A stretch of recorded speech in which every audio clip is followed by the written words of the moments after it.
First off, tell me your name and where you're from. Okay, well, my name is Tooken Richardson Cade. Tell me a little bit about you. Okay, when I married my husband, it was World War II, and he came to me and we got very romantic very quickly. He said, I knew the minute I saw you, I was going to marry you.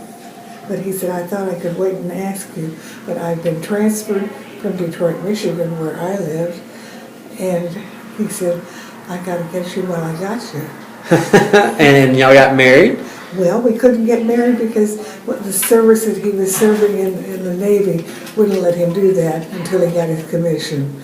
But he said, I'll marry you as soon as I can, but then in the meantime, I don't have enough money to buy you a ring, and so consequently, I'm afraid somebody will think you're free and they'll get you. So he said, I bought you a bracelet. And you still have it? And put Tooken instead of Taken on it. He said, now if anybody asks you out until you get married to me, just say, I'm sorry, I'm Tooken. Did you work?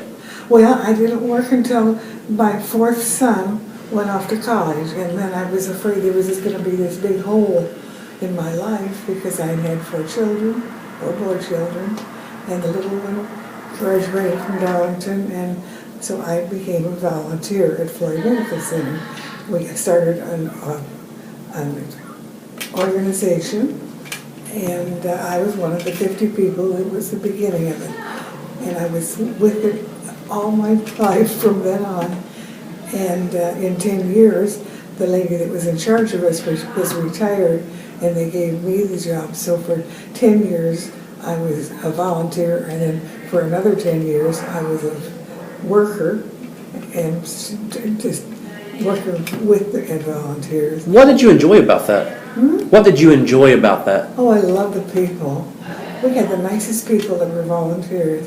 A lot of people don't understand people that will come in and work for you and not charge you, but they're the lovely people. And so that it was kind of like being a big family. And to know that when my husband died and when my mother died, they filled the church. I mean, I went in and I was under control, and I looked around and they were all in their uniform and they were all sitting there for us. And it was beautiful.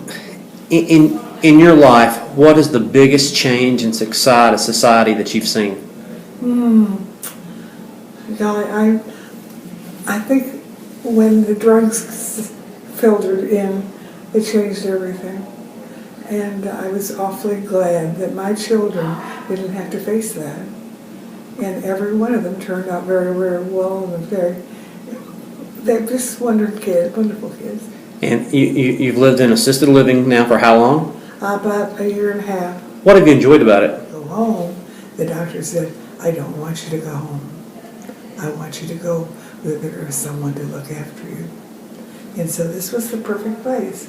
So I came here, and I had somebody to eat with every day. There were 3 meals that I was called to, and I was always somebody to talk to.